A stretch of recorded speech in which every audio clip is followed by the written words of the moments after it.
What's going on, everyone? We're back here with another virtual episode of the Baseline Podcast. It's March, and what a better time to have a March Madness legend in the house. We got Jack Gohlke. Thank you for coming on, man. Appreciate it. Yes, sir. Thank you for having me. I'm excited to be here. Yes, sir. So So we're the Baseline Podcast.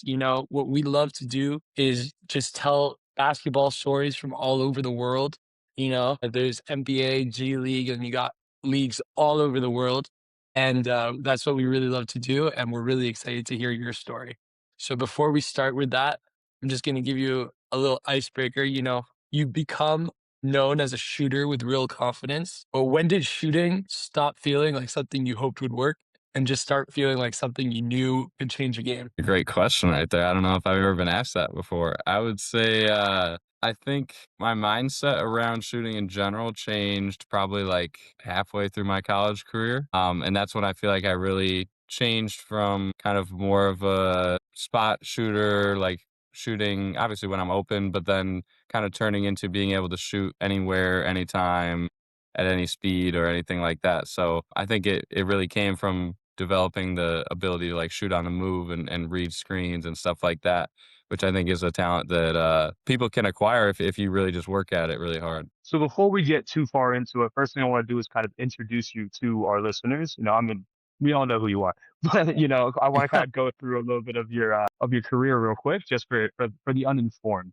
So you're from Wisconsin. You went to, if I'm not mistaken, Hillsdale College D2. That's where you went first, and then you transferred over D1 to Oakland, where you had your storied career over at Oakland. We'll talk about the 32-point game. We'll talk about everything. We'll just talk about your college career with that, and then you go pro, and usually I miss one, so correct me if I'm wrong. But you went to the Adriatic League, then you went to the G League where you played for the Herd and Motor City, and you went to Brazil, and then went to the Texas Legends. What you are missing missing one. I played Yeah, I usually do. just briefly after the G League season last year. I played in Mexico in a team in Mexico City for basically joined them for the playoffs there. Sweet. Okay, amazing. Let's take it all the way back. Well, first of all, I always miss one, so I'm happy it's just one. Let's take it all the way back to the beginning. So when the ball was first put into your hands, so where does the love of the game come from? Take us to the start of the story. Yeah, I'm not from like a basketball family, so to speak, but we all just love sports in our family and I have one sister and we both played like every sport when we were really young. I just gravitated to basketball. It wasn't like a specific thing where my parents were basketball players or they wanted me to play a certain sport. It was really just that was kind of how we interacted with the community. That's how we like spent our free time as kids. And for me, I just kind of started loving basketball from probably the time I was like 4 or 5 years old, whenever I really started playing and playing in like youth leagues, church leagues, all that type of stuff. And then by the time I was in fifth or sixth grade, that was kind of like my only focus, not because anyone told me to, but just because I loved it so much and I stopped playing baseball, stopped playing football, and I just wanted to play basketball year round. I didn't want to do anything else. So I kind of have felt lucky throughout my career that I just always loved basketball and I've never really grown tired of it, even to this day. Like still being able to play every day and get to call it my job is pretty awesome.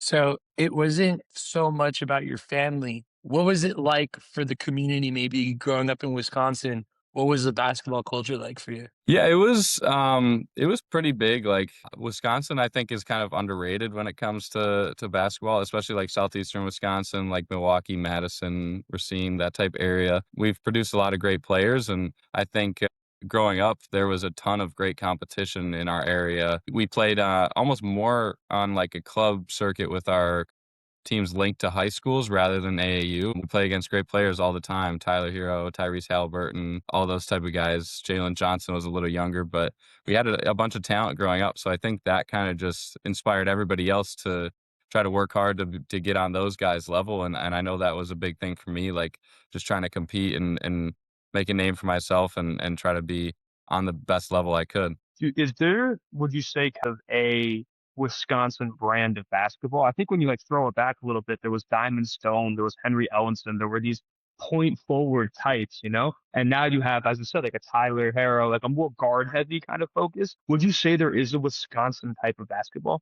Yeah, I would actually say, like, especially in the Milwaukee area, it's very, like, guard dominant. There has been, like, obviously, Kevon Looney came from Milwaukee, but pretty much other than that, all of our great players have been guards, whether it's Hero, Halliburton. Jalen Johnson even kind of plays like a guard, obviously, he's a little bigger, but yeah, I think, like, it really is more guard focused, and for whatever reason, ever since those guys I'm impressed by those 2 pulls right there, Diamond Stone and Henry Ellison. I actually played with Henry with the Wisconsin Herd last year, and that was an awesome experience because he was a player who I looked up to growing up, and he was, like, I think 5 years older than me or something like that, so to be able to play with someone who was a legend in Wisconsin high school basketball was really cool. It's a great state, though. We definitely have good hoops. So, talking about high school in Wisconsin, playing over there, when you were younger, did you feel a little bit overlooked compared to other players coming from bigger programs? How was the whole college recruiting process like for you? Yeah, I definitely would say I felt like kind of overlooked, but I also think maybe not at the time, but like looking back on it, I know that I wasn't as good as some of those other players like in the moment. So I can't really be disappointed that I didn't get certain looks for colleges or whatever. But of course, like as every kid, I really wanted to go D1 and I was hoping that I could play for especially like one of the state schools like Green Bay or Milwaukee. I grew up going to camps at UW Milwaukee like every single summer. So that was kind of like a goal of mine, but unfortunately, like it didn't really come true. And my only real scholarship offer was from Hillsdale. I had a ton of offers to play at local D3 schools who are they're really good in the state of the Wisconsin schools, but Hillsdale was the full ride, and that kind of made it an easy decision for me because I decided if if I can get school paid for and play basketball, like there's no reason to turn that down. So recruiting, it didn't really go exactly how I hoped, but at the same time, like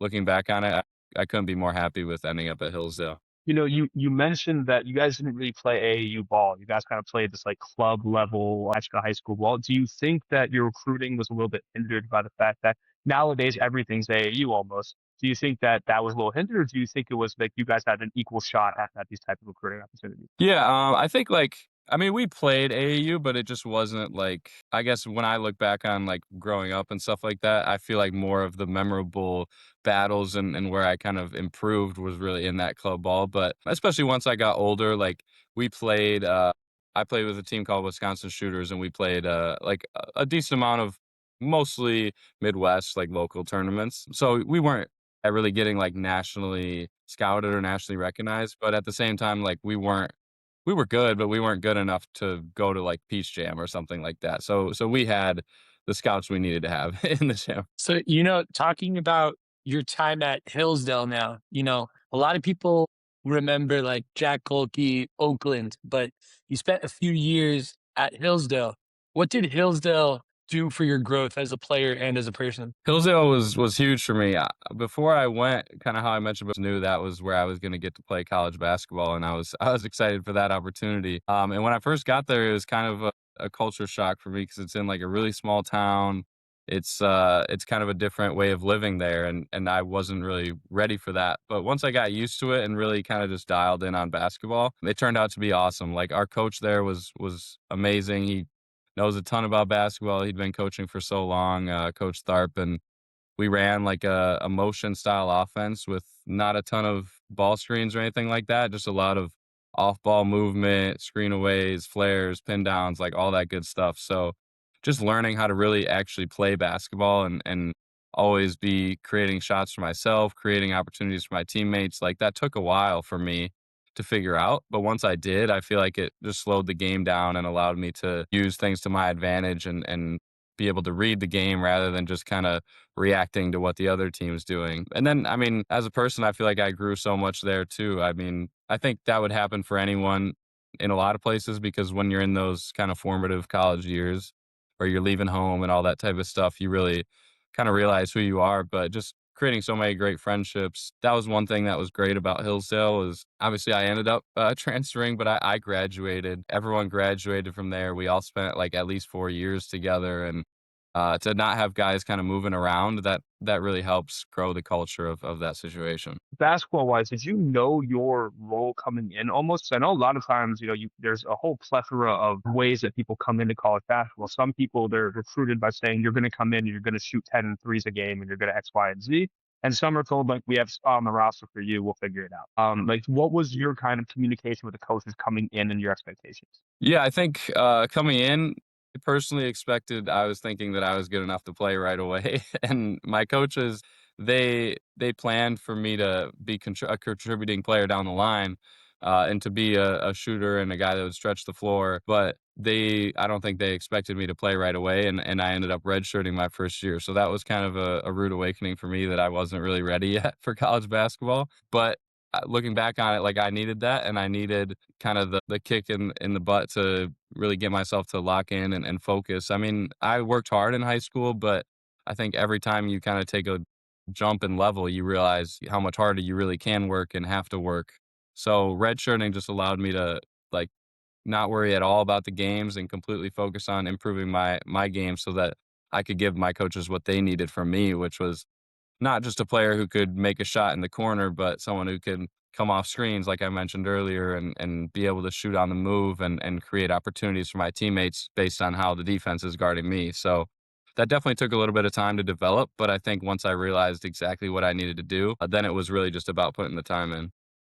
How much patience did that take for you to redshirt a full year, not play, and like keep building instead of just like chasing these shortcuts that a lot of players might do because they don't have that patience to just not play a full year? Yeah, it's really hard. Like I can't sit here and say that it's easy and I did it with a perfect smile on my face the whole time. But like looking back on it, I'm proud of like the fact that I did go through it and I kind of worked to earn my opportunities and didn't leave after the first sign of weakness. But I think it is hard, but if you can get yourself through it, like it is something that will be super rewarding and it'll be worth it as long as you're putting the time in because I think too often like as players and it's just how we think, but you can blame stuff on your coach or on the system or whatever it may be. And of course, like there are times where things aren't perfect and you do kind of get screwed, but the vast majority of the time, like your coach just wants to win. So if you put the work in and you improve yourself, like they're going to put you on the floor. They're going to find a spot for you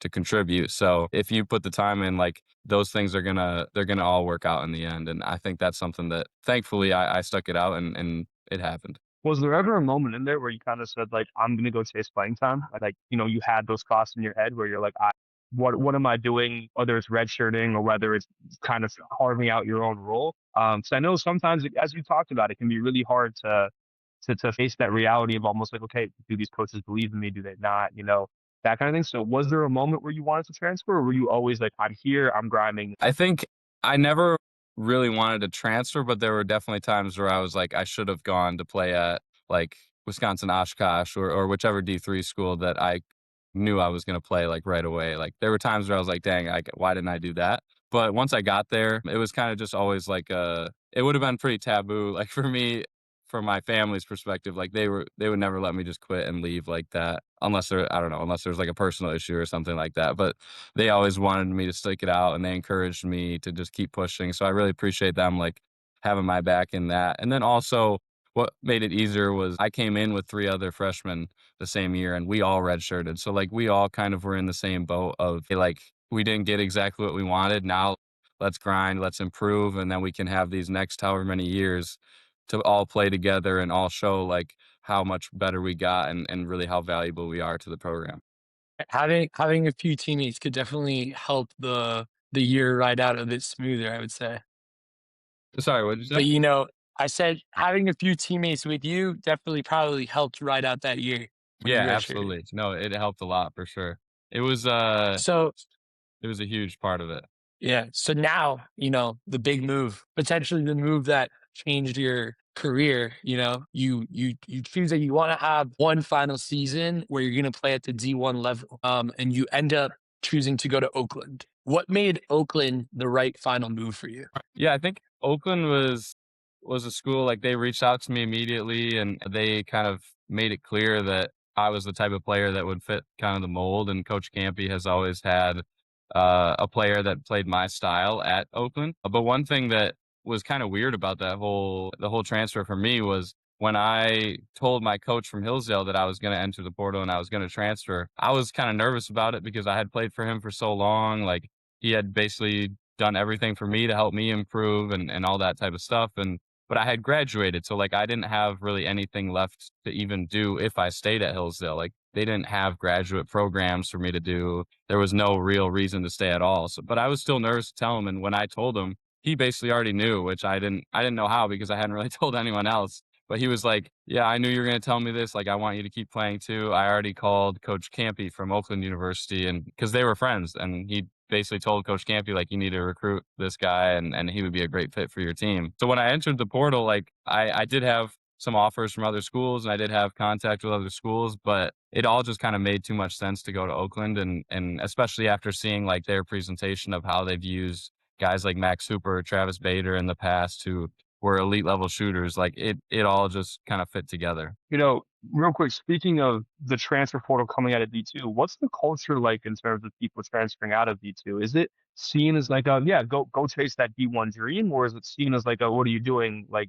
you're at this level, you're playing with us, like be loyal to your team. Like, what is it like almost in the culture of all of D2 when people do transfer out to go D1? I think in general, especially like when I was there, it wasn't super common to have guys transferring. Like maybe every year there was like 2 or 3 guys in the conference that would transfer out, and we had like a really good conference. So just in general, it definitely wasn't that common. But I think as the portal has grown more popular, and also as like they've removed kind of the restrictions of having to sit out a year and things like that, I think it's become way more common. And especially in D2, you see a ton of guys now trying to make that jump and having successful years in Division Two, and then going on and contributing on mid-major teams, or even some guys moving on to high major schools. So those opportunities are definitely there, and I think that the taboo of it has kind of gone away, and now it's more like just a kind of free flow of talent, whether it's from D2 to D1, or D1 guys who didn't play too much going down to D2 and getting big opportunities. So putting yourself back in the shoes of Jack Gohlke before that Colorado season, you're transferred there, you're ready for a big season.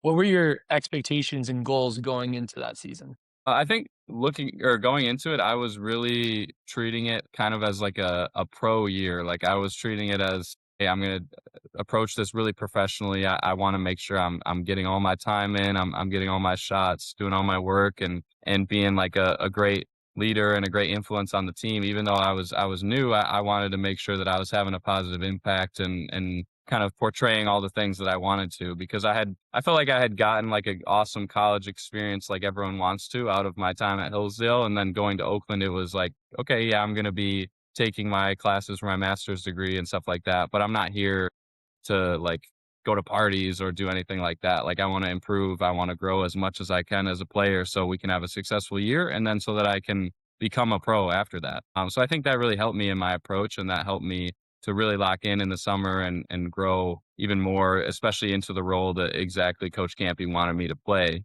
Because I had been a shooter for sure at Hillsdale, but I was not like a extreme specialist like I was at Oakland, and kind of like I have become since then. So I think just trying to continue to lock in on that and focus really helped me a lot throughout that summer. If I'm not mistaken, when you were at Hillsdale, you guys went to the Elite Eight of the D2 tournament. Is that correct? Yeah. Having that type of experience when you were transferring out and looking at Oakland, things like that, were you thinking, okay, I've done this tournament experience. Let me go find like this March Madness D1 experience in terms of the tournament, or was that kind of in the back of your head? No, that was absolutely the forefront of my mind. Was obviously number one, I wanted to go somewhere that I felt I could contribute. I didn't want to go somewhere and not play for my last year. But I was evaluating teams pretty much only on like, is this team capable of winning their conference so that we can go and go play in the tournament? And Oakland made so much sense there too, like returning a ton of great players like Trey Townsend, Chris Conway, Blake Lampman, Rocket Watts. We had some really good players. So just looking at the team and realizing, hey, like when I was at Hillsdale, obviously the tournament's a little different, but it's still 64 teams, and I made the tournament every year I played at Hillsdale. So we made a Sweet 16, we made an Elite Eight. Like to be able to do that stuff at Oakland was what I was hoping to do and what I wanted to do. And I didn't know, like I didn't expect to go and make a Final Four or something like that, but I knew we would have that opportunity if we put together, especially a great summer and a great regular season. So that was probably my number one consideration. So shifting into that, in 4 days, I think it's the 5 year anniversary of when you hit those 10 threes and upset the that big game, that and just putting yourself back in those shoes, you know, what did that feel like on that stage being able to do that? Like it maybe like your 6-3, your 7-3. What were you feeling? Were you just zoned out? Did you not even see the crowd at all? Yeah, in the moment, like, it was weird because, like, watching it back, I've never, like I had, like, a bunch of celebrations in the game, and I've never been, like, a celebration guy before, so I don't know how to, like, describe that other than just I guess I was completely immersed in the moment and completely, like, just enjoying the flow of that game, and normally, I would say that I don't notice the crowd or I don't feel the crowd, but I think in that environment, like, it's almost hard not to, especially when the game's going in that way.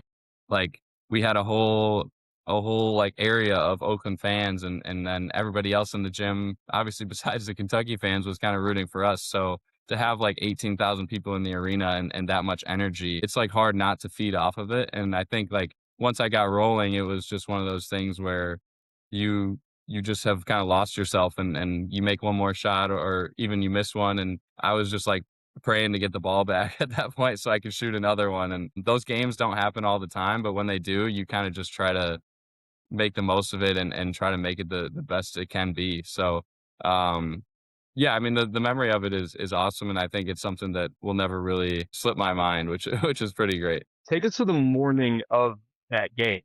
Was that morning different in any way? Was it just kind of routine, or like kind of talk us through what that day looks like leading up to the game? Yeah, I've always been a super routine oriented, and I always have like a specific kind of way that I like my game day to look. I like to like wake up at a certain time, get to shoot around and eat at the right times and all that type of stuff. And I did my normal routine that day, but I definitely could feel like I didn't know for sure, of course, what was going to happen, but I felt extra focused. I felt extra kind of locked in on the moment, and I think I just knew like this was an opportunity that I had been working so long for that I had always wanted as a kid. I mean, every kid dreams of playing in March Madness. So like to have that opportunity, I knew there was one time I had to seize it. So I going into it, I was just following my routine and just trying to be as calm and collected as possible. And like for me, it's big about staying off your phone and just trying not to have like distractions going around. So I was pretty much just like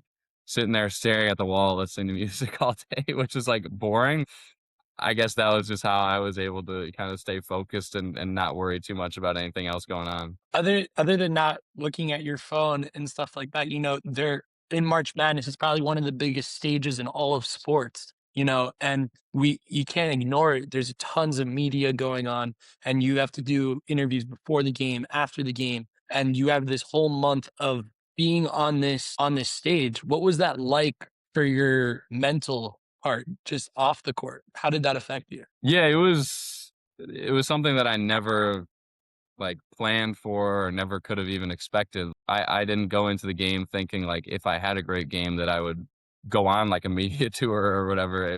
That just was never even really a consideration. But once it happened, it was something that it just kept like changing every day, and I just had to try to keep up with it as best as I could. And I think I just tried to be as authentic as possible throughout the whole thing because I wasn't trying to hide anything. I wasn't trying to like deceive anyone, and that's I think why I tried to give as great of answers as I could, especially like in post game interviews and stuff like that. Where a lot of people have asked me about like when I said I didn't think I was going to NBA, but they have draft picks or whatever. And I think that just came from a place of kind of knowing my whole career, like where I've fit in, where I was never Tyler Hero growing up as a kid. I was never when I got to Hillsdale, I wasn't the best player. Like at Oakland, I wasn't our best player, but I was one of our better players contributing and stuff like that. So just kinda always knowing, like, I was trying to just keep improving and keep reaching and keep trying to be an impact player, and then, like, that stuff really helped me just become a better communicator and a better being able to do interviews and all that type of stuff was something that, when you're playing Division II, like, you don't really have to worry about, even if we make the Elite 8, like, maybe there's 2 reporters there versus here, like, we had 10 reporters in our locker room before the game even happened, like 2 days before at an open practice. Having all that stuff go on was a really cool experience and something that I feel very fortunate to have been able to go through. Speaking of in the game, you said, as you said afterwards, you're like, you might not be going to the league, but they got all those draft picks. I mean, they had Rob Dillingham, Rich Shepard, DJ Wagner, Jesse Antonio Reeves had what, like 27 in that game? What was it like to go up against a roster like that? Like, mentally, what leading up to it, was it almost like you're kind of like looking at Thanos with the Infinity Stones and going, oh shit? Or were you kind of looking at it being like, it's just another opponent? Like, what was your mindset leading into that type of roster? I think Coach Campy that week, like, did a really good job of preparing us as if it was just any other game, like, really trying to focus on, "Hey, like, this is how we're gonna guard Rob Dillingham. This is how we're gonna guard Reed Sheppard. Like, this is what we need to do with Antonio Reeves," and not showing us too much film of them doing, like, insane things and just showing us, like, "Hey, they make a lot of shots. Like, this is his spot on the floor," or whatever it was, and just breaking it down like we would any other Horizon League opponent. Because at the end of the day, like, we all had a ton of experience and we had all seen pretty much everything in college basketball. And that was one of his scheduling strategies too, is like at the beginning of that year, we played probably 5 or 6 Power 5 games and we beat Xavier on the road. So we knew we could play in those type of scenarios. Um, and then our preparation kind of just carried us through with it. So we definitely knew like they had amazing talent on the other side, but we kind of just then leaned on our experience and said, "Hey, like we've been in these type of maybe not in front of 18,000 fans in a tournament game, but like we've all played in conference tournaments, in the NCAA tournament at different levels, and we just really leaned on that experience then." So taking it back to the conference tournament, you guys won the championship there as well to get your ticket, to March Madness. What was that situation like? You're winning a conference championship, at the Division 1 level, your first year playing Division 1. So you're already getting a little taste of what that winning feeling is like. So take us back to that win. That was awesome. Honestly, maybe like it sounds crazy, but maybe my favorite moment of that season was when the buzzer sounded and we won the conference tournament. Just that was our number one goal like all season, was winning the conference tournament. We won the conference regular season and we had the 1 seed, so we knew we just had to take care of business. But then at the same time, that kind of puts the pressure on you for those 3 tournament games. So we really just we were really focused, and there were some times in some of those games where like things were a little back and forth, but for the first two especially, we really had control. And then we played the school that I always wanted to go to growing up, University of Wisconsin-Milwaukee. So to be able to play against them in that championship game, and it was really back and forth. We ended up, I think, pulling away with a couple minutes left. And then I just remember like one of my teammates throwing the ball up in the air right as time expired. And then we all kind of just celebrated on the court and embraced. And in that moment, like that feels like all the hard work has paid off. Like we did what we set out to do in this season. And you're not really thinking about like the NCAA tournament in that point of, or in that moment, like what we're going to do in the tournament, but you're just thinking to yourself, like, wow, like we just earned the chance to play on this stage that we've all wanted to for our whole careers. Because I think that was the first time for anyone on our team, besides maybe Rocket Watts, that had played in the tournament. So it was really just like a culmination of all the hard work that season. And like, wow, we get a couple more opportunities to play together. Like this is awesome. So now, going back to the Kentucky game for a second, what was the moment? What do you remember the most out of that game? Was it the fans? Was it the shots? Was it the interactions with your teammates? What was the thing that kind of, when you look back on that and you kind of hang your hat on, like, what is the one thing that always comes to mind? What might that be? It's kind of a different answer, but really the one moment that sticks with me the most, and I think it's because I was kind of separated from it, or like I wasn't involved in it, was we were up by 1 with like 35 seconds left, and my teammate Rocket like drove to the hoop and kicked it out to a DQ Cole in the corner, and DQ like buried a dagger 3 to put us up 4 and basically like put the game out of reach. And I was just like on the other side of the court getting face guarded, so I was basically just like a fan watching it. And to see DQ hit that shot like right in front of our bench and see everybody celebrate and go insane, see the Oakland fans like behind our bench going insane, like that was just so cool. And that's kind of just seared in my memory of, I guess I don't even remember like getting back on defense or anything, but that moment was something where it was like, okay, we really just did it. We sealed this game and we can move on to the next round. So it was just such an awesome moment in time, and I'll never forget that. You just said that you just talked about this moment, and a part of that moment you said is you're just opening up the court because they're face guarding you and you're basically taking another player out of the game. So what was that like on like the biggest stage in front of tons of people?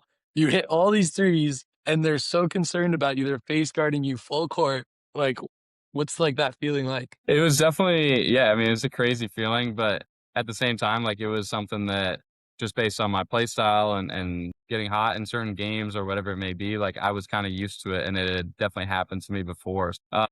Yeah, I was really just trying to, like, stay out of the way and let my teammates play 4 on 4 because I knew, like, we had the talent, we had the offensive skills and firepower to, like, create advantages, especially if there's less help if it's 4 on 4. So, um, yeah, just kind of being able to watch from the side and see it happen was really awesome. And it's tough sometimes when you're getting face guarded because it can be frustrating when you wanna just find your shots and things like that. But at the same time, like I had learned, especially over the years, like how to use that to my advantage. And sometimes you just gotta chill, but other times maybe that becomes me like turning into a screener and getting my teammates open because they don't want to switch screens or things like that. So just trying to use that to our advantage all the time. Now, as someone who has not been face guarded ever in my short basketball career, I'm kind of curious, going from a guy who basically, I mean, your only offer was D2, which is incredible in itself, but in a lot of the goals, but they want D1 and some people want to go straight pro, things like that. To then go from being like, as you said just now, being used to being face guarded. Like how validating kind of is that feeling when you look back on it of you went from being under recruited, some would say, to knowing what it's like to kind of just like be the focus of a defense. Yeah, I definitely like try to look back on things as much as I can and just be kind of grateful for the journey and grateful for all the hard work that I've put in, but also that like other people have helped me to achieve kind of the levels and the goals that I've wanted to. So in those moments, like you're not obviously really thinking about it too much, but then when you kind of step out of the game, it is really cool to think about. And one that really sticks with me is the second game of my season at Oakland. We were playing at Illinois and sold out arena, like the place was rocking. It was such a cool experience. Like we played at Ohio State the game before that, but to be in that environment at Illinois was so cool and something that I had never been a part of in my whole career. So that was awesome. And then as soon as the ball was tipped, Terrence Shannon was face guarding me the entire game. And that was for me, I was like, wait, I literally just got here from D2 and Illinois' whole game plan is like they're taking me out of the game and they're gonna make the rest of my teammates beat them. Like that was crazy for me. And that was also like kind of a wake up call of what I need to improve on for the rest of the season because I think I was like 2 for 6 for that game or something like that and didn't really have much of an impact. So my teammates all give me a hard time because they say Terrence Shannon had me in Rikers Island, but that was a good experience for me and definitely something that was kind of eye opening. So from this big March Madness tournament, a lot of stuff happened after that because of it, you could say,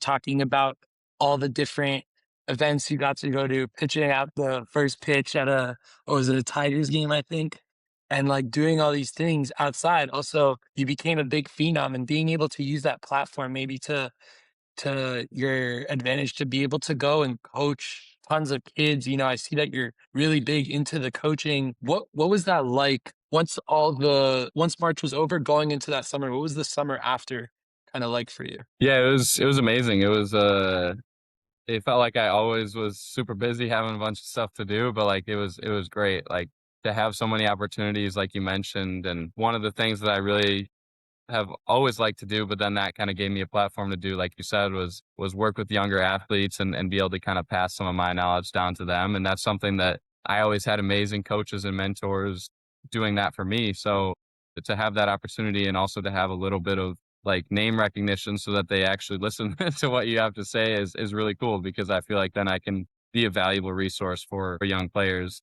So that stuff is great and I'm still doing that now, but especially in the recent or in the short time like after the tournament to be able to do stuff like you said, throwing out the first pitch at a Tigers game was so cool. Like probably one of the cooler experiences that I got out of that. Like to throw out a first pitch and to be welcomed by all the fans like that is awesome. And then we got to do like an opening ceremony at a Detroit Red Wings game too, which was was really cool. And just to have all that kind of support, especially from the city of Detroit for Oakland University was awesome. And just to basically doing stuff that never would have happened otherwise. So I couldn't be more thankful for all those opportunities.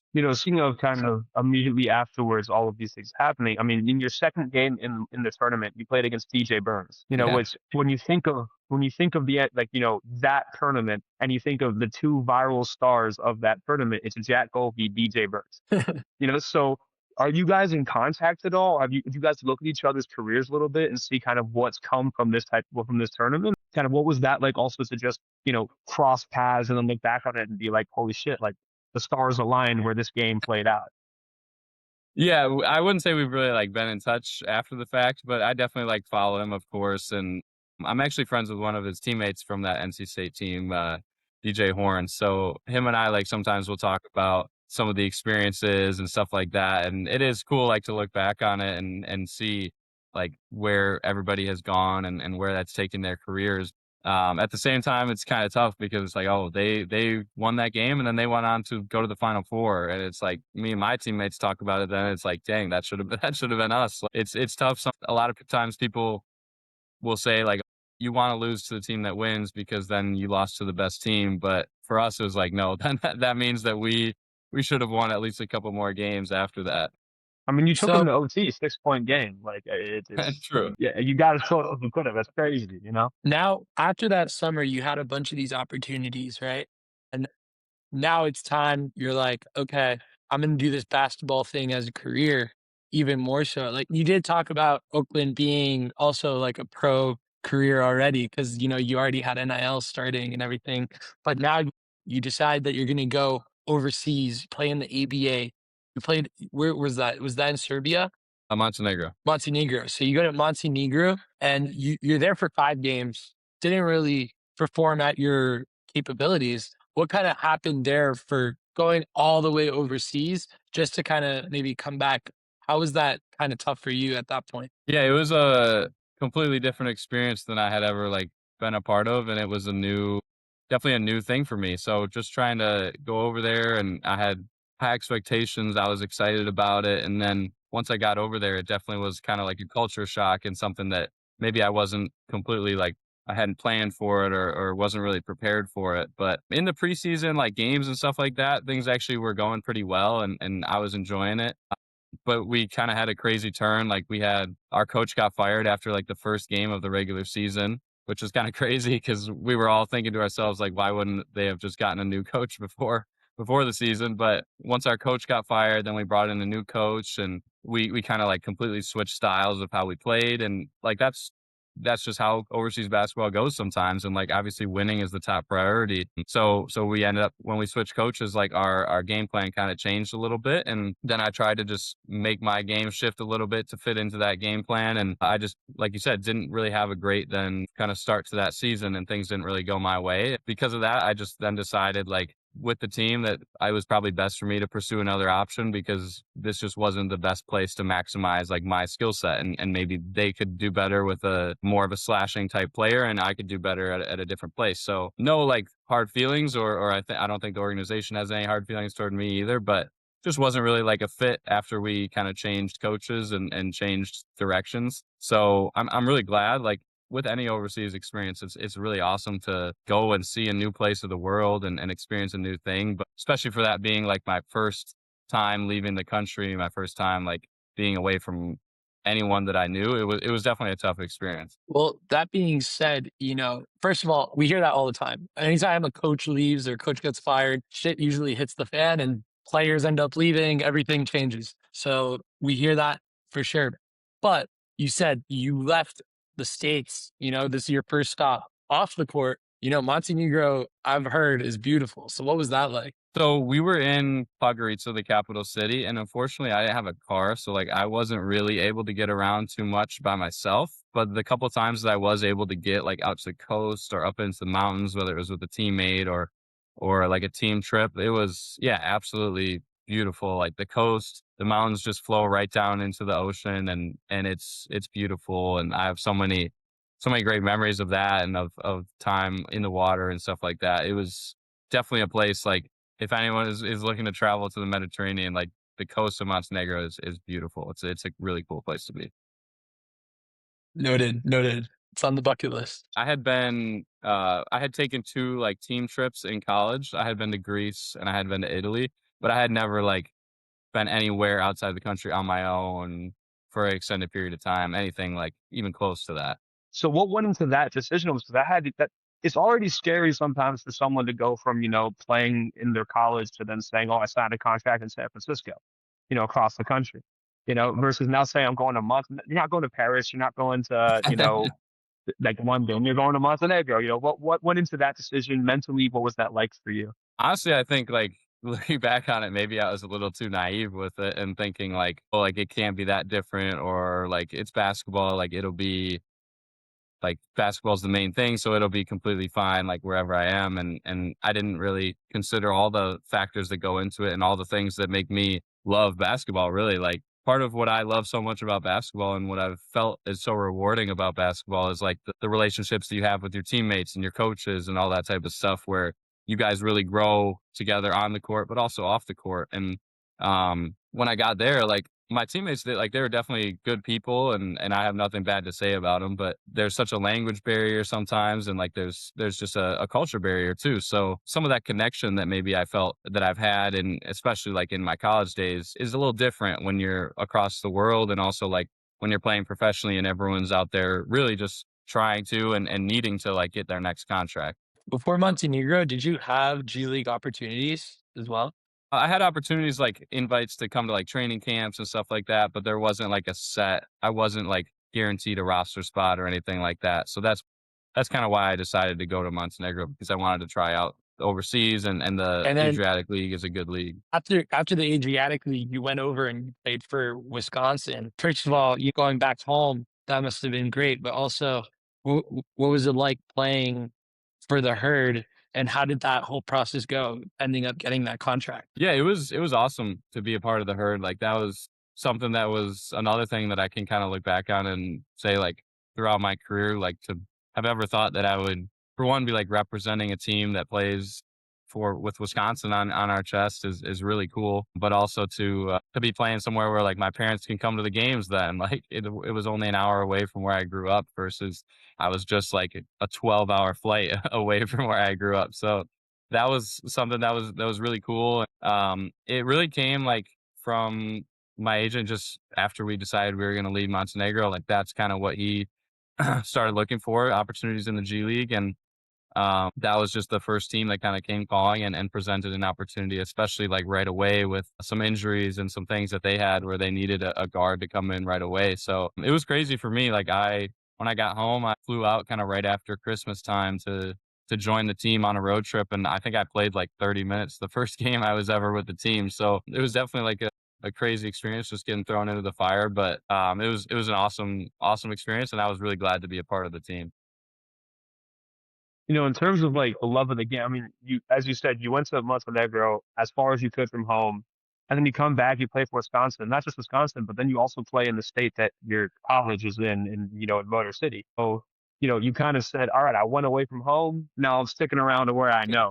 And kind of what did that do for your love of the game? Like, did it really start to grow and come back? Did it show you a lot of things? What did you learn from that experience? Yeah, I think it really showed me like just how much things can change in such a short amount of time. Like I should have already known that, but yeah, it was just really cool to get those opportunities. And like you said, then to be with Motor City and in the Detroit area and see a bunch of fan support out there for like we had an Oakland University night and there was just a ton of Oakland fans out there. Like to see that was super awesome. So I think like there's so many you hear so much about the G League, whether it's positive, negative, there's so much conversation around it and kind of the different style that it is, especially compared to overseas. But it was a really cool opportunity and something that I'm super thankful to have been able to play then like in my home area right after being so far away from home. So before we get into this past year, what's something that fans might not realize about trying to build a pro career? I think it's really like just a matter of finding the right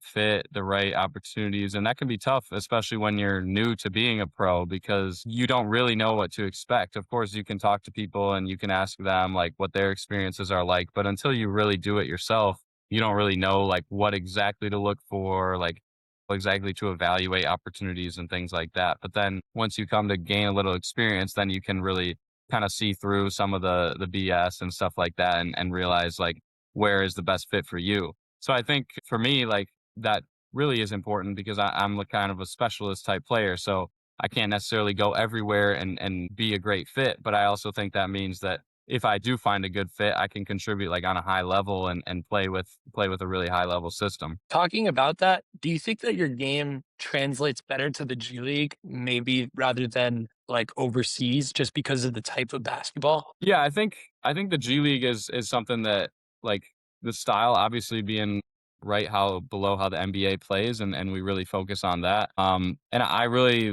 like playing in the G League because of the spacing, because of the opportunities that it has. And I think with overseas it is obviously like kind of a different game and I think there's great parts to both games, but with the G League like I've really grown to learn the game and understand like, hey, this is kind of how the actions are supposed to look, whether it's hey, like this is what we do on defense with a ball screen, or this is how we're ghosting screens on offense and creating advantages. And I mean, obviously basketball just really boils down to like creating advantages, but it's just a matter of in the G League it's more free flowing and open versus overseas. Maybe we're running more sets or we're playing more of a controlled style. But I think both can be great if you have like the right coach. So you then, going into now this year, this past year, you go over to Brazil where you have a very solid season, and then you come to Texas back to the U.S. the Texas Legends. Can you walk us through what this past year kind of looked like in terms of making that move to Brazil and then coming back to the G League? Yeah, so I was super excited to go to Brazil. I mean, it's my time there was amazing. Like it's a super beautiful country. It's a place where the people are great and honestly the basketball was like better than I expected too. So I had an awesome experience there and couldn't say enough good things about my time there. We ended up towards the second half of the season, we ended up having like some financial troubles with the club. So that's kind of what made me make the move back to the G League.